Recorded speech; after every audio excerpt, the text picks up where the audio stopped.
নারী সমাজকে আহ্বান করছি সেই চট্টগ্রামে মেয়েকে লাথি দিয়ে ফেলে দেওয়া এবং সেটাকে সেলিব্রেশন করা, মেয়ের ওড়না নিয়ে কটূক্তি করা, সেটাকে সেলিব্রেশন করা এবং একইভাবে নারীদেরকে বিভিন্নভাবে জুম করে করে ছবি তুলে নারীদেরকে অবাধ বিচরণকে বাধাগ্রস্ত করা। ঠিক একইভাবে গতকালকে আলী হোসেন যেভাবে নারীদেরকে নিয়ে, একজন নারীকে নিয়ে যেভাবে কটূক্তি করেছে, সেটার যে কোন ব্যবস্থা না নেওয়া, এগুলো হচ্ছে এই রাষ্ট্রের জন্য অশনি সংকট।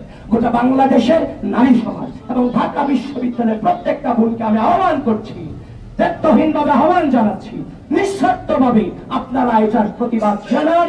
এই ঢাকা বিশ্ববিদ্যালয়ের মাটিতে আমার বোনদের নিরাপদ ক্যাম্পাস গড়ে তোলার জন্য বাংলাদেশ জাতীয়তাবাদী ছাত্রদল বদ্ধপরিকর এবং সেটাকে ইনশাআল্লাহ আমরা বাস্তবায়ন করব।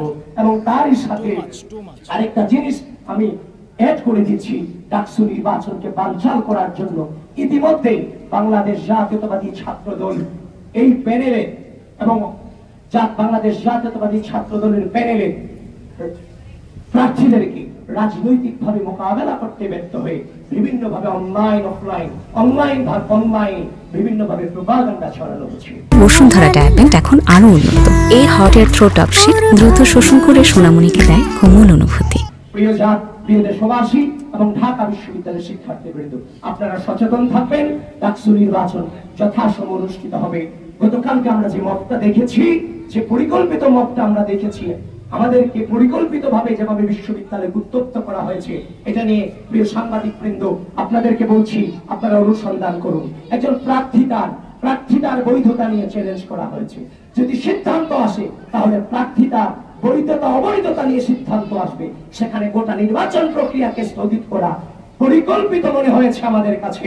পরিকল্পিতভাবে গোটা নির্বাচন প্রক্রিয়াকে, প্রার্থীর সাথে গোটা নির্বাচন প্রক্রিয়াকে প্রশ্নবিদ্ধ করার মধ্য দিয়ে গোটা ঢাকা বিশ্ববিদ্যালয়কে পরিকল্পিতভাবে গোটা ঢাকা বিশ্ববিদ্যালয়কে অস্থিতিশীল করার অপচেষ্টা চালানো হয়েছে।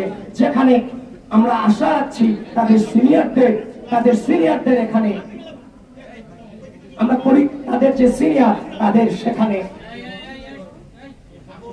তাদের বিশ্ববিদ্যালয়, ঢাকা বিশ্ববিদ্যালয় প্রশাসন, ঢাকা বিশ্ববিদ্যালয়ের শিক্ষার্থীবৃন্দ আপনারা সচেতন থাকবেন, সজাগ দৃষ্টি রাখবেন এবং আমরা প্রতিজ্ঞা করছি ইনশাআল্লাহ আগামী 9 সেপ্টেম্বর সুষ্ঠু সুন্দর পরিবেশে ঢাকা বিশ্ববিদ্যালয়ে ডাকসু নির্বাচন অনুষ্ঠিত হবে। আপনাদের সকলকে ধন্যবাদ। বাংলাদেশ জিন্দাবাদ।